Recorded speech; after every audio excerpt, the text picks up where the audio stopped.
Hello all. వర్షం పడుతున్నప్పుడు వేడివేడి సమోసాలు తింటే ఆ ఆనందమే వేరు కదా.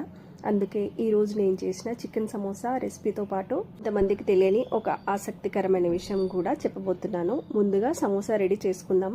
గోధుమ పిండిలో కొద్దిగా ఉప్పు వేసి గోరువెచ్చని నీటితో పిండి కలుపుకొని అరగంట సేపు పక్కన పెట్టుకోవాలి. తర్వాత ప్యాన్లో ఆయిల్ వేసి వేడయ్యాక ఉల్లిపాయలను బంగారు రంగు వచ్చే వరకు వేయించుకొని అందులో పసుపు, అల్లం వెల్లుల్లి పేస్ట్, కారం, ఉప్పు వేసి కలిపి శుభ్రంగా కడిగిన చికెన్ కీమా కూడా వేసుకొని కీమా బాగా ఉడికిన తర్వాత చికెన్ మసాలా వేసి మరో 2 నిమిషాలు మగ్గించి చల్లార్చుకోవాలి. ఇప్పుడు పిండితో చపాతీలు తయారు చేసుకొని మధ్యలోకి కట్ చేసుకొని సమోసాలుగా చేసుకోవాలి.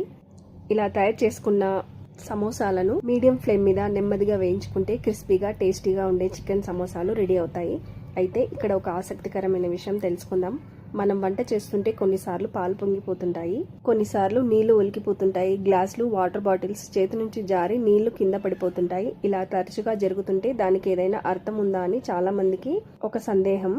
జ్యోతిష శాస్త్ర ప్రకారం పాలకు నీటికి అధిపతి చంద్రుడు. అందువల్ల ఇంట్లో తరచుగా పాలు పొంగిపోవడం లేదా నీళ్లు ఒలికిపోవడం వంటి సంఘటనలు చంద్రబలం తగ్గుతుందని సూచనగా కొందరు భావిస్తారు. చంద్రబలం తగ్గితే మానసిక ప్రశాంతత తగ్గడం, చిన్న చిన్న విషయాలకు ఎక్కువగా ఆలోచించడం, ఇంట్లో అనవసర ఖర్చులు పెరగడం వంటి పరిస్థితులు ఎదురవుతాయని పెద్దలు చెబుతారు. అయితే ఒక విషయం గుర్తుంచుకోవాలి. గృహప్రవేశం, పెళ్లి వంటి శుభకార్యాల సమయంలో ఉద్దేశపూర్వకంగా పాలు పొంగించడం శుభసూచకమే. కానీ తరచుగా అనుకోకుండా పాలు పొంగిపోతుంటే, నీళ్లు ఒలికిపోతుంటే దాన్ని కేవలం శుభసూచకంగా కాకుండా మన జీవితంలో ఏదైనా అజాగ్రత్తలు పెరుగుతున్నాయా అని కూడా పరిశీలించుకోవాలి. అందుకే ఖర్చుల విషయంలో జాగ్రత్తగా ఉంటూ మన వల్ల జరిగే చిన్న చిన్న పొరపాట్లు ఏవైనా ఉంటే సరిదిద్దుకుంటూ మానసిక ప్రశాంతతను కాపాడుకునే ప్రయత్నం చేయాలి.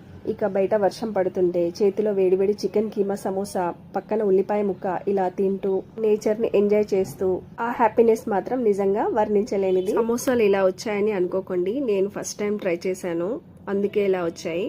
మీకు నచ్చితే ట్రై చేయండి. Thanks for watching.